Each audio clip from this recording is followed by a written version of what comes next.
حامدا ومصليا أما بعد فأعوذ بالله من الشيطان الرجيم بسم الله الرحمن الرحيم وإذا الموءودة سئلت بأي ذنب قتلت وقال تعالى في موضع آخر وإذا بشر أحدهم بالأنثى ظل وجهه مسودا وهو كظيم صدق اللہ العظیم۔ برادران اسلام اور میرے غیور مسلمانوں، آج میں مسلم سماج کی مظلوم بیٹیوں پر کچھ لب کشائی کرنا چاہتا ہوں اور امید کرتا ہوں کہ میری بات کو مکمل بغور سماعت فرمایا جائے اور امید کرتا ہوں کہ اس پر توجہ بھی کی جائے گی انشاءاللہ۔ برادران اسلام، زندہ درگور کر دینے والی، زندہ دفن کر دینے والی بیٹیوں سے جب سوال ہوگا اور پوچھا جائے گا کہ کس گناہ کی بنیاد پر تمہیں مار دیا گیا تھا، تمہیں قتل کر دیا گیا تھا، بِأَيِّ ذَنبٍ قُتِلَتْ، اور جب ہم سب کے نامہ اعمال کھولے جائیں گے، وَإِذَا الصُّحُفُ نُشِرَتْ، قرآن پاک میں دوسری جگہ ارشاد فرمایا گیا وَإِذَا بُشِّرَ أَحَدٌ بِالْأُنثَىٰ، اور جب ان میں سے کسی کو بیٹی کی پیدائش کی خوشخبری دی جاتی ہے تو ان کا چہرہ سیاہ پڑ جاتا ہے، وَظَلَّ وَجْهُهُ مُسْوَدًّا وَهُوَ كَظِيمٌ، اور وہ دل ہی دل میں گھٹنے لگتا ہے، يَتَوَارَىٰ مِنَ الْقَوْمِ مِنْ سُوءٍ، اور وہ اس خوشخبری کو برا سمجھ کر اپنی قوم سے چہرے کو چھپاتا پھرتا ہے اور سوچتا ہے أَيُمْسِكُهُ عَلَىٰ هُونٍ، کہ میں اسے یوں ہی ذلت کی راہ پر چھوڑ دوں اور میں اس کی یوں ہی ذلت کے ساتھ اس کی پرورش کرتا رہوں، اب يَدُسُّهُ فِي التُّرَابِ، یا اسے زمین میں زندہ دفن کر دوں اور زندہ گاڑ دوں۔ میرے غیور مسلمانوں، مسلم سماج کی مظلوم بیٹیاں آج اسی عرب کے زمانہ جاہلیت کے رسم و رواج کی طرف پھنس چکی ہیں، ان پر ظلم و زیادتی ہو رہی ہے۔ عرب میں رسم یہ جاری تھی کہ باپ اپنی بیٹی کو نہایت سنگ دلی اور سخت دلی کے ساتھ بے رحمی سے زندہ زمین میں گاڑ دیا کرتا تھا۔ بعض تو تنگدستی کی بنیاد پر انہیں زندہ زمین میں گاڑ دیتے اور بعض خوشگواری کے حال میں اور اپنی عار سمجھتے ہوئے انہیں زندہ دفن کر دیتے تھے۔ اور جو لوگ یہ سمجھتے ہیں کہ یہ ہماری اپنی اولاد ہے، ہم اس کے ساتھ جو چاہے کریں، تو یاد رکھو تو اس پر اور بھی زیادہ گناہ بڑھ جاتا ہے۔ اس میں ہم جو چاہے تصرف کریں، جو چاہے سوچیں، نہیں، بلکہ اولاد ہونے کی وجہ سے جرم اور زیادہ سنگین ہو جاتا ہے۔ اسی طرح زمانہ جاہلیت میں جب بچی کی پیدائش کی خوشخبری دی جاتی تھی تو اسے منحوس سمجھا جاتا تھا، بلکہ عورت کے حاملہ ہو جانے اور ولادت کے وقت اور زچگی کے زمانے میں شوہر اپنی بیوی سے دور اپنے آپ کو چھپا دیتا تھا۔ جب اسے بشارت ملتی لڑکے کے پیدا ہونے کی تو خوش ہو جاتا اور جشن کا ماحول پیدا کرتا، مٹھائیاں تقسیم کرتا تھا، ہدایات تقسیم کرتا تھا، لیکن اگر اسے مؤنث اولاد کے پیدا ہونے کی خبر ملتی تو قرآن پاک نے اس بات کی تصدیق کی ہے کہ وہ اسے برا سمجھتا تھا۔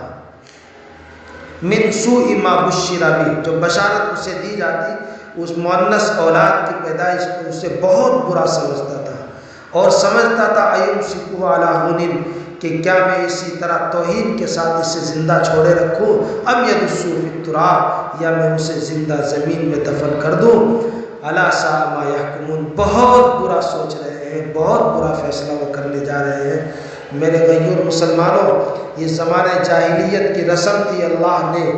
اس رسم کو توڑا، اپنے پیارے حبیب صلی اللہ علیہ وسلم کی زبانی اپنے اسلام کی بیٹیوں کو عزت بخشی، انہیں ذلت اور رسوائی کے گڈھے سے نکال کر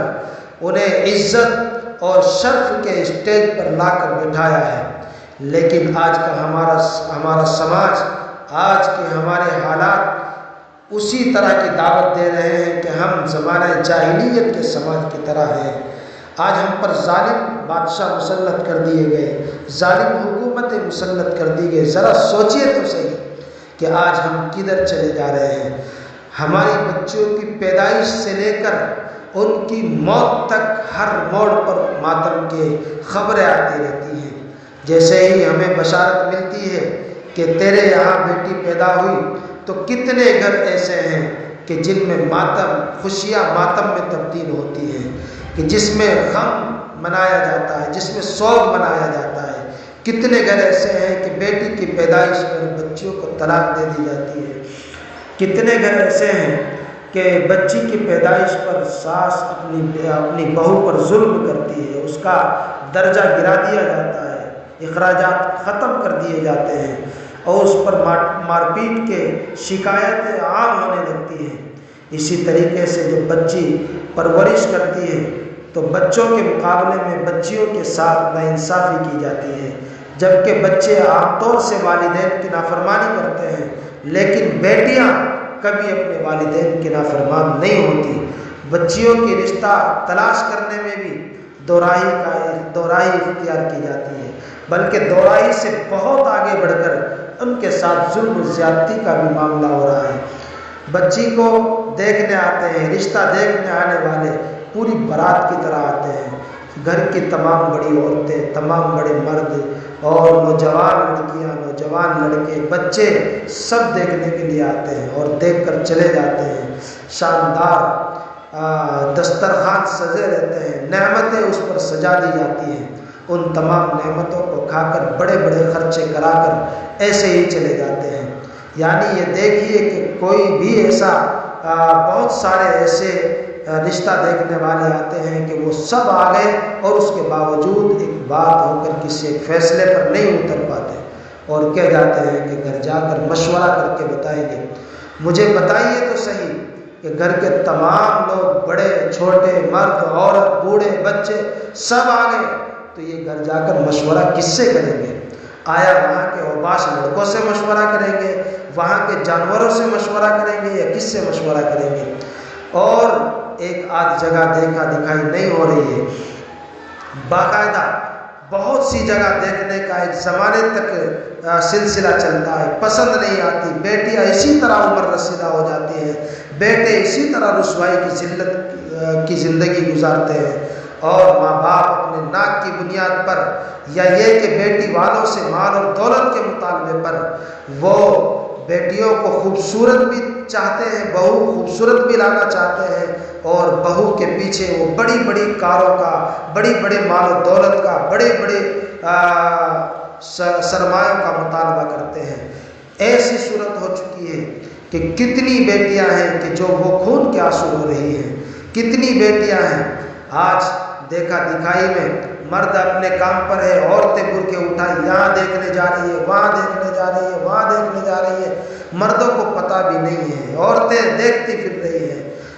اور اگر مرد اور عورت گھر کے بڑے کسی رشتے کو دیکھنے کے لیے جاتے ہیں تو خدا کی قسم یہ مسئلہ عام ہو چکا ہے، فیصلہ کرنے کی سکت اور طاقت نہیں ہے۔ ساتھ میں لائے ہوئے رشتہ داروں کے نوجوان بچوں کو دکھانے کی شرطیں لگائی جاتی ہیں، یا تو یہ کہ بے حیائی کا دامن پکڑ کر ان سب کے سامنے بے پردگی کے ساتھ محرم اور غیر محرم سب کو دکھا دیا جائے، ایک رسم کو عام کر دیا جائے، بے حیائی کو عام کر دیا جائے، اور اگر منع کیا جائے تو وہ رشتہ یقیناً بالکل نہیں ہوتا، اس سے بالکل نفرت کر لی جاتی ہے۔ ہوش میں آؤ میرے غیور مسلمانوں، ہماری بیٹیاں سسک رہی ہیں، اپنی پیدائش پر وہ لعنت بھیجتی ہوں گی۔ ایک ماں نے مجھے کہا، ایک عورت نے مجھے کہا کہ مولوی صاحب ایک مدت ہو گئی ہماری بیٹی کا رشتہ دیکھنے آتے ہیں، لمبا دسترخوان لگا دیا جاتا ہے، دیکھنے کے لیے گھر کے بڑے چھوٹے عورت مرد سب آ گئے، لیکن کسی کو گھر بیٹھ کر ہاں یا نہ کرنے کی ہمت نہیں ہے، بس کہہ جاتے ہیں کہ گھر جا کر مشورہ کر کے بتائیں گے۔ ہم ان کا راستہ تکتے رہتے ہیں، صبح سے شام انتظار میں گزر جاتی ہے، اور میری بیٹی گھٹ گھٹ کر اس کا رنگ پیلا ہوا جا رہا ہے، وہ بیماری کی طرف جا رہی ہے، اپنی موت کی طرف جا رہی ہے، لیکن لوگ آتے ہیں، بڑے بڑے پکوان، بڑے بڑے دسترخوان پر ہاتھ پھیرتے ہیں اور چلے جاتے ہیں۔ یاد رکھو میرے غیور مسلمانوں، ہمیں اسلام نے یہ تعلیم نہیں دی تھی؟ میرے پیارے آقا محمد عربی صلی اللہ علیہ وسلم نے تو یہ ارشاد فرمایا تھا کہ مجھے وہ شادی پسند ہے جس میں کم خرچ ہو، مجھے وہ شادی پسند ہے جو سادی ہو، جو سادہ انداز میں کی گئی ہو۔ لیکن آج ہماری شادی تو شادی ہو جاتی ہے، رشتے ناطے جوڑنے کے لیے بھی دنیا بھر کی رسومات ہیں، بڑے بڑے اخراجات ہیں۔ ہم اپنے غریبوں کی طرف نظر نہیں کرتے، ہم اپنی بیٹیوں کی زندگیوں کی طرف نظر نہیں کرتے۔ یاد رکھو، اگر یہی سلسلہ ہمیشہ چلتا رہا تو کل قیامت کے دن وَإِذَا الْمَوْءُودَةُ سُئِلَتْ، زندہ دفن کی جانے والی مظلوم لڑکیوں سے سوال ہوگا اور ان سے پوچھا جائے گا کہ تمہیں کس گناہ کی پاداش پر ظلم کی گھاٹ اتارا گیا؟ جواب کچھ نہیں ہوگا، ہمیں جواب دینا ہوگا۔ یاد رکھیے،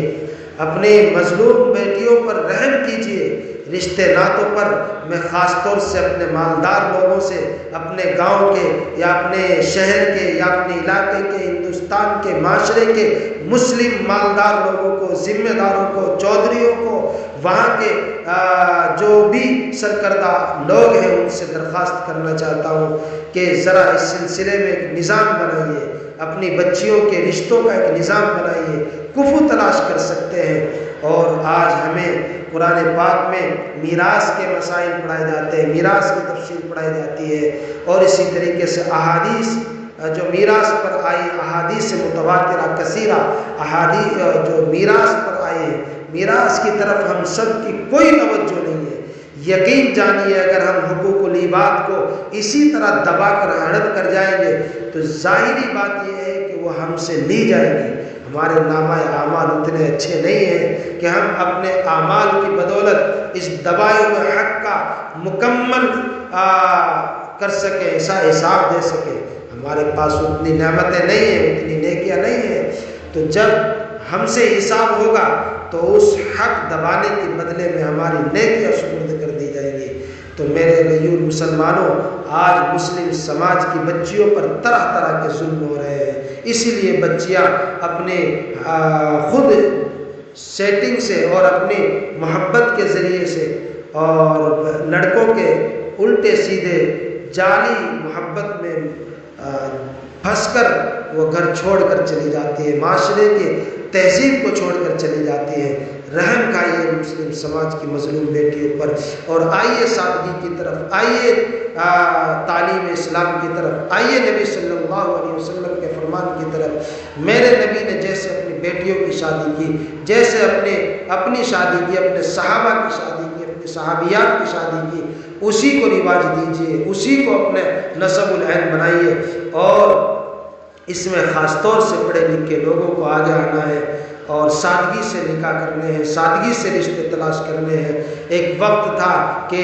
لڑکے والے لڑکی والوں سے ہاتھ پھیلا کر اس کی عزت افزائی کے طور پر سوال کرتے تھے۔ آج لڑکی والوں کو اپنا بھیک کی طرح لڑکے مانگنے پڑ رہے ہیں۔ دیکھیے، اگر یہی رویہ رہا تو ہمارے سماج میں برائیوں کا سیلاب ہوگا، ہمارے سماج میں ناامیدوں کا سیلاب ہوگا، ظلم و زیادتی کا سیلاب ہوگا، انصاف اٹھ جائے گا۔ بس انہی چند باتوں کو میں کہنا چاہتا تھا۔ دل کی دھڑکن تھی، دل کی خواہش تھی، ایک عورت کی سسکتے ہوئے آواز تھی، سسکتے ہوئے کلمات تھے، وہ میں آپ تک پہنچانا چاہتا تھا۔ امید ہے کہ ہم سب اس کو سن کر اس پر عمل کریں گے۔ وما علینا الا البلاغ۔ السلام علیکم ورحمۃ اللہ وبرکاتہ۔